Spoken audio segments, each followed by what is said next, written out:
Стапката на сиромаштија во Македонија не мрда од мртва точка. Оваа година сиромашни се 21,9 од 100 граѓаните, што е идентичен процент со оној во 2016-та. На Светскиот ден на борбата против сиромаштија, денеска повторно беа презентирани насоките на Министерството за труд и социјала, каде министерката Царовска истакна со кои механизми тие ќе се борат со овој феномен. Царовска веле дека во изминатиот период откако таа е на чело на ова министерство, работеле на закони со чија помош би се намалила сиромаштијата, бидејќи проблемот не се решавал ден за ден, туку како што веле за сериозна држава како Македонија, потребно е време за резултати.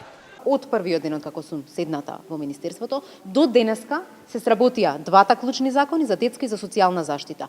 Ја презентиравме реформата пред еден месец. Зависно од политичката ситуација, така и ќе се пушти реформата во процедура законска. Законите, пресметките, создавање на систем кој што ќе значи имплементација. Нема реформа што се прави за еден месец. Во сериозни држави, за каква што Македонија сметаме дека треба да биде.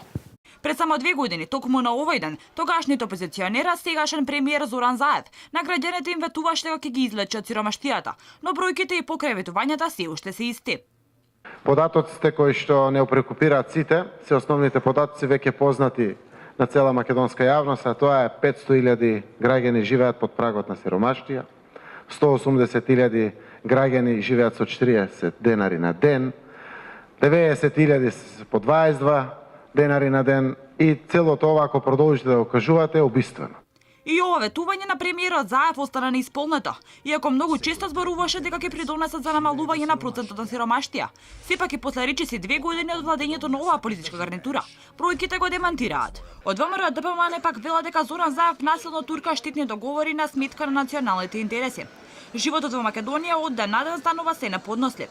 Сиромаштијата се зголемува, стандардот се намалува, а граѓаните и врзуваат крај со крај. Велат од опозицијата, па решија на повеќе места да донираат храна.